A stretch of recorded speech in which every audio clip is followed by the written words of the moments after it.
ప్రసాద సిద్ధిరస్తో మళ్ళా తీసుకోండి అయ్యా. ఈసారి పసుపు పువ్వు తీసుకోండి, పెట్టండి ఆ పైన పసుపు పువ్వు తీసుకోండి. ఆ బృహస్పతికి పసుపు అంటే ఇష్టం అంటే కాబట్టి మన దగ్గర ఒక పసుపు చామంతి పువ్వు తీసుకోండి, లేకపోతే అక్షంతలు పుచ్చుకోండి, లేకపోతే తెల్ల పుష్పం పుచ్చుకోండి. అంతేగాని మన దగ్గర లేవండి నేను చెప్పనద్దు, ఏముంటే ఒక పుచ్చుకోండి. తర్వాత గురువరిష్టేతు సంప్రాప్తే గురు పూజాంచకాలే గురు ధ్యానం ప్రవక్షే దేవావస్య వితాత్మనాథమ వచ్చిత్రేణ పవిత్రేణ వసో సూర్యస్య రశ్మిః ఆర్జి అపాయింట్మెంట్ తీసుకుంటామే.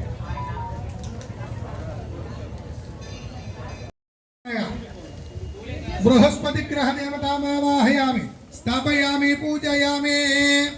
తర్వాత మళ్ళా తీసుకోండి ఒక్క ఖర్జూరకాయ చిల్లర పైసా అక్షంతలు. ఈసారికి శుక్రుడికి తెలుపు అంటే ఇష్టం అండి కాబట్టి తెల్ల పుష్పాలు తీసుకోండి అయ్యా.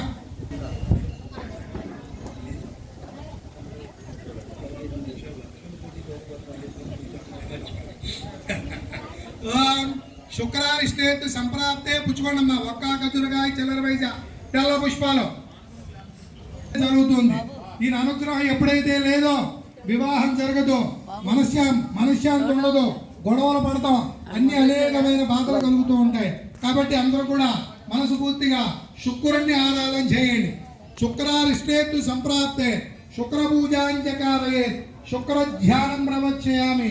యజమాన మళ్ళా తీసుకోండి. ఈసారి కూడా ఎర్ర పుష్పం తీసుకోండి.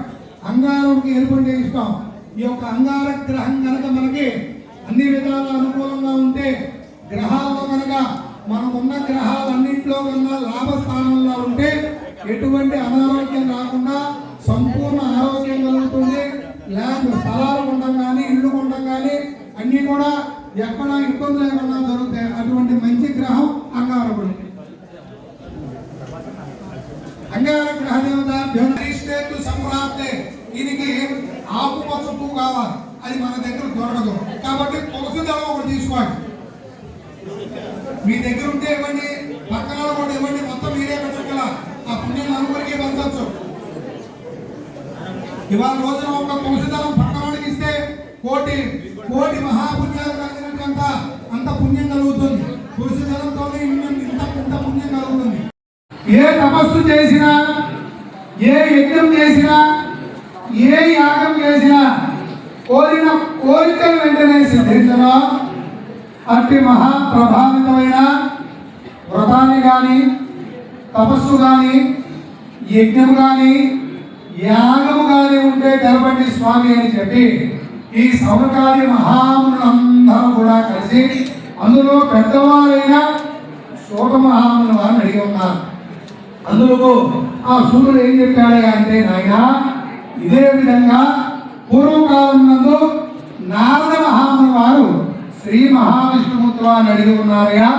ఆ కథవృత్తాంతమంతా కూడా చెప్తా శ్రద్ధగా విన్నారు. పూర్వకాలం నందు నారద మహాముని వారు సకల లోకాలు కూడా తిరుగుతూ మార్గ మధ్యలో భూలోకానికి వచ్చారటండి. ఏమిటయ్యా మీరు తిరిగే లోకాలు ఏమిటయ్యా అంటే భూలోక, భువర్లోక, తపోలోక, బ్రహ్మలోక, స్వర్గలోకాలన్నీ కూడా తిరుగుతున్నారంటండి. తిరుగుతున్న సమయంలో ఆ యొక్క నారద మహాముని వారు విష్ణులోకం వచ్చారంటండి.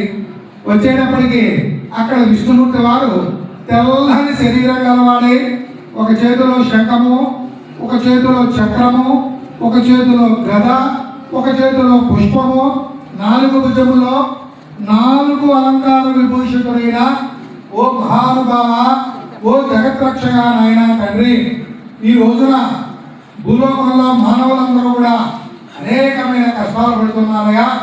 నేను భూలోకంతా కూడా తిరిగి వచ్చానయ్యా. ఈ కష్టాలు ఎట్లాగైనా సరే తొలగించాలి అని చెప్పి ఆలోచించుకున్న వారే నీ దగ్గరికి వచ్చానయ్యా అని చెప్పగా ఆ మాటలు విన్న యొక్క మహావిష్ణుమూర్తి వారు ఈ విధంగా చెప్తున్నాడు. నాయన ఈ భూలోకంలో మానవులు పడుతున్న కష్టాలన్నీ కూడా తొలగిపోవాలంటే శ్రీహరి యగు సత్యదేవుని సేవలో వీరి కష్టాలన్నీ కూడా తొలగిపోతాయా అని చెప్పగా, నాయన క్లాత్ మీద కనుక కలిసి పెట్టుకుంటే కలిశానికి ఆనిచ్చి వేయండి, సూర్యుడు. తర్వాత చిన్న బాక్స్ లాగా ఉంటుంది సమానంగా, అది చంద్రుడు అక్కడ వేయాలి. అదైన తర్వాత దాని కింద త్రికోణాకారంగా ఉంటుంది, ఆయన అంగారకుడు. తర్వాత బాణం లాగా ఉంటుంది చూడండి, అది బుధుడు, అక్కడ ఒక తమలపాకు వేసుకోండి. తర్వాత కుంకుమ అరి కలిసి మీద చేయాలి. హరిత్రంచమయానీతం దేవి కళ్యాణదాయిని సౌభాగ్య వర్ధనం నిత్యం గృహాన హరివల్లభ